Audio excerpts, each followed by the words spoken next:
ดินหัวที่ทำไมเนี่ยเอาไปลุกไปเห็นสีก่อนจะพูดการมันเองเอา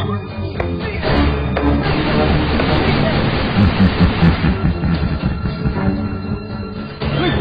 โอ้ทำอะไรไม่ได้เลยเนี่ยเฮ้ยมันคืออะไรกันแล้ว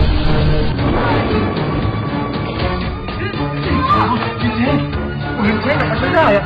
ทำไงดีเนี่ยไอ้เจ้าหัวจีตัวนี้มันโหดร้ายมันยิงมาแล้วพิษแล้ว